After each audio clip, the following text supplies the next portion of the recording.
All right, today we're talking Cowboys second-year tight end Brevyn Spann-Ford. Spann-Ford emerged as a key part of this Cowboys offense as a tight end in the second half of the 2024 season, and he's got a bright future in this Cowboys offense. And we've got a great set of cut-ups today to highlight exactly how and why he'll be used for the Dallas going forward. If you're interested in more Brevyn Spann-Ford film reviews, more film reviews in general, a lot of great content, become a member of my Patreon, all 22 with Nick Rudman. There's a link in the description box below that'll take you right there. But without further ado, let's jump right into the film.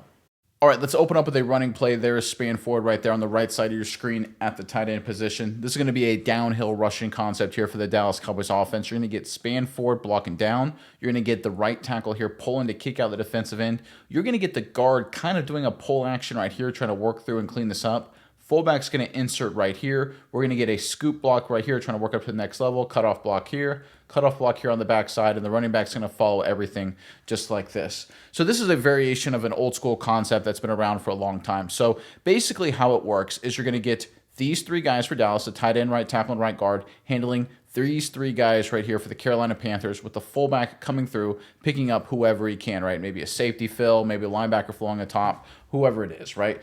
But if you look at how it just looks schematically, let's say these two guys here double teamed, and he worked out to the tight end, Spann-Ford worked out to outside linebacker, not tight end, excuse me, and the right guard and right tackle had this double team into linebacker. You could see if the running back's running this way, there really isn't a spot for the running back to go, right? This defensive end right here, this 4-eye technique, he's kind of got this gap. This linebacker's going to have this gap. This defensive end can set the edge. It's just going to be a big old mess of humanity right there. So what they do is they create good angles to block. So you have the tight end right here to secure and pin him down inside. You have the right tackle pull right here to secure and pin him on the outside, and then the right guard comes through and cleans it up just like this. It creates angles for all the blockers. Now, this only works if you have quality tight ends like Spann-Ford in this instance that are willing and able to take on defensive linemen and do a good job. Spann-Ford has that ability. Let's check it out. All right, there's a snap. You can see Spann-Ford working down. You can see right there the right tackle, he's pulling out, the right guard pulling as well. You can see it's designed to run right off the tight end's block right there. Now, what happens with this defensive lineman is he works over the top. He feels the pull coming, so he immediately works overhead. Spann-Ford does a great job staying square, stays on him, gets some movement. They got a little bit of a crease here. Rico Dowdle's a little bit hesitant, number 23, the running back. I'd like him to be a little bit more assertive, to be honest. If he hits this hole right here with a lot of aggressiveness, I think he plows through there for a pretty good gain. But this is a good work by Spann-Ford, because right here, even though it's designed to run right off his butt, if this guy flows over the top, just keep working, because you see how you get some movement there, some horizontal movement. You can see where the block begins, right there, about 2 yards to the left of the hash. Where does it end? About 2 yards or so to the right of the hash. He created this dislocation. The running back can now run right behind it right here for a successful play. You can see on the backside here for the Dallas Cowboys, the center, left guard, left tackle, they all work up to the next level. Center does a decent job. Left guard gets on the linebacker. There's a chance here for this to be about a 5, 6, 7-yard run. Again, good downhill concept. I think the running back being a little bit more assertive, following his blockers, following this angle, would allow this play to be more successful. But again, just focusing on Brevyn Spann-Ford here, does a good job. Good technique, scores it up, gets movement, gives up no ground, does a good job on this defensive line, fights on the block to the very end. Nice work from the young tight end. All right, from the wide copy, you get a pretty good look at it right here. Watch how he goes down to pin this defensive line inside. He tries to work over the top. He stays on him. See how he gets this dislocation? See how it's a new line of scrimmage? Look where the line of scrimmage is initially, right around the 45-yard line. Look where it's reset when Spann-Ford does his blocking at the point of attack, right around the 47, 48-yard line. That's 3 yards of movement. Allows the running back to hit that for about 4 or 5 more yards. And if Rico Dowdle had been a little bit more assertive, I think this play would have been much more successful. I think it would have gotten an extra 3, 4 yards, because I think right here, if he gets downhill fast and goes through with a lot of momentum, he pushes this pile into Carolina Panthers territory. Still a good play for the Cowboys, and still a good block by Brevyn Spann-Ford. Could have been a little bit better, but again, just overall solid effort here from the young tight end. All right, going the other direction now, there's Spann-Ford right there at tight end, of course, on the left side of your screen. Here the Cowboys are going to run kind of a zone concept here, working this direction of the running back. Now he's going to look for a hole to cut back to, but up front we're going to get some zone blocking. And normally how it works is the tight end tries to reach and base a defensive end. We get a little zone double team here, work up to the next level. We get a reach here, get a little scoop technique, working up to the next level. Cutoff block here, cutoff block on the backside, cutoff block here on the backside, right? That's normally how it works. Here the Cowboys have a really good twist to it based on what the Panthers like to do. You can see how wide number 53 is? That means if you're trying to run a standard zone concept this direction, this tight end is going to try and reach 52, and this linebacker right here, he's got so much leverage, this tackle will never be able to get him. And even if he does and takes such a wide track, that means this defensive tackle right here can widen out right here and make the play, right? This is an alignment designed to take away any sort of standard zone blocking scheme. So what do the Cowboys do? It's a really smart idea. They have the tight end flash real quick like he's going to block him to hold him here. Then he works up to the next level, and then they take this tackle. He basically pulls and kicks him out, and it creates basically this movement, this wall right here of these two Carolina Panthers pinned out this direction so the running back can cut back behind, whether it's here, whether it's there, wherever he wants to cut back. They basically have these two guys on the edge completely sealed. Let me clear up the screen for you guys. It takes a tight end who's a good athlete and a willing blocker. Let's check it out. All right, there's a snap. You can see right there the zone track up front for the Cowboys. Let's look at Spann-Ford here at the tight end position. Watch how he flashes for a second to hold 52 in place. He then works upfield. 53 really widened out. He flew outside. Spann-Ford gets on him, dries him off the picture. That's good stuff. Again, you're trying to pin 52 and 53 for the Carolina Panthers for the defense outside, and that's exactly what they did here. You can see the Cowboys inside right here. They get movement everywhere else, allows the running back to do a really early cutback, but then he cuts back again for a second time to where the blocking is and almost squirts through for a huge play.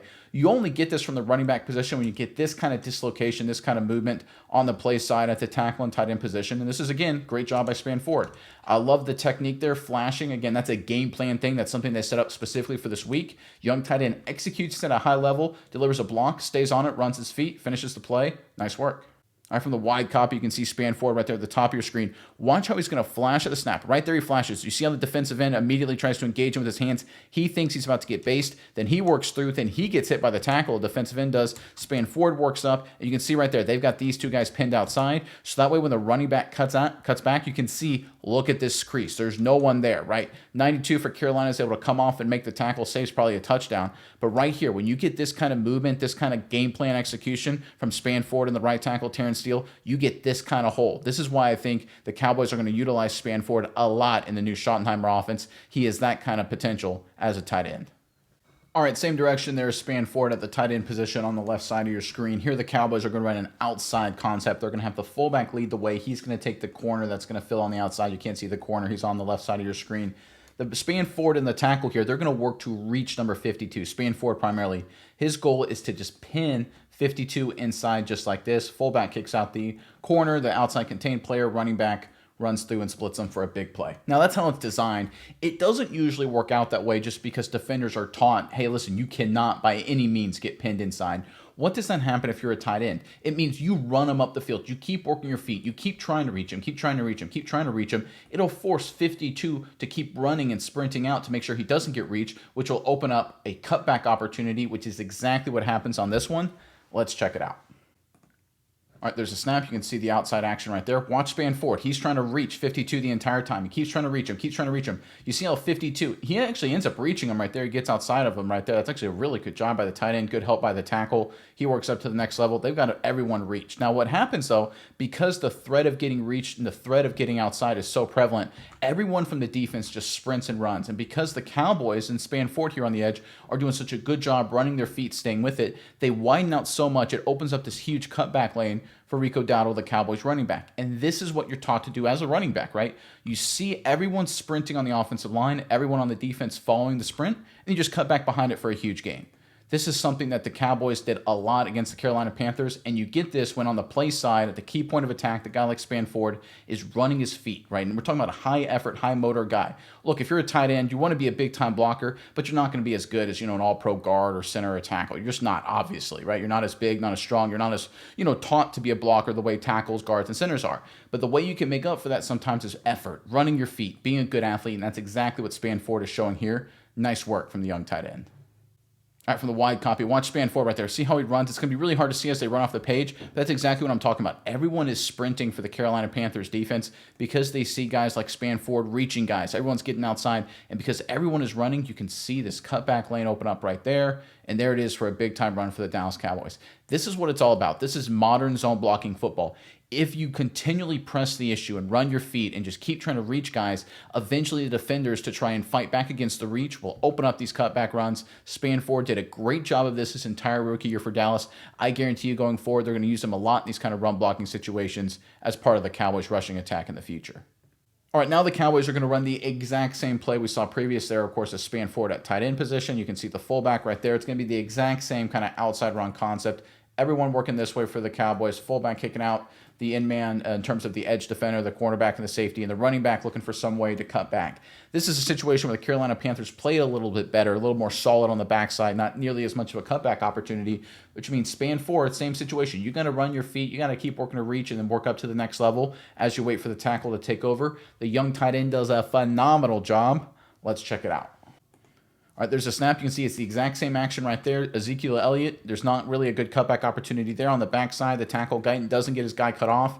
You can see the Carolina Panthers, they slow played a little bit better. They got a safety filling. Not nearly as good of a cutback opportunity. So what does it mean on the play side for Spann-Ford and the tackle, Terrence Steele? You got to reach 52 and then work up to the next level. And that's exactly what they try and do. Spann-Ford does a good job pinning the edge. Great job securing, staying on. He's got a guy up with his hand in his face mask. Good Lord, that's not ideal. Where's the penalty on that? Man, that's tough. Right there, you can see the fullback. He's going to kick out the corner right there. That's a good job. Now, Spann-Ford, you got to come off the linebacker. What does he do? He fights through, comes off, gets the block.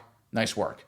This is just good, solid power football, right? This is what happens when the defense plays it right. The Carolina Panthers, good assignment football across the board. But when you execute and get movement and keep running your feet, you still can get productive runs. When you come off on linebackers, dislocate linebackers, good things will happen. Will it be a huge successful play? No, right? A lot of times big runs, unless they're phenomenal runs by the running back where he breaks a bunch of tackles, a lot of times big runs are because defenders made mistakes, right? Poor gap integrity. This is a situation where the Carolina Panthers had good gap integrity. They all did their job, but because of Spann-Ford blocking well at the point of attack, it's still a 4-yard run by Dallas. Good quality blocking at the tight end position generates good quality runs all game, every day, every year, and Spann-Ford can give them that. All right, thank you for watching this film review. The good news is this is just part 1 of this series. If you want access to the rest of the content, the rest of the plays, become a member of my Patreon, All 22 with Nick Rudman. There's a link in the description box below that will take you right there. Once again, Patreon account, my account, All 22 with Nick Rudman. We've got all kinds of special content, deep dives, film reviews for you, the fan. Make sure you check it out, and I hope to see you there.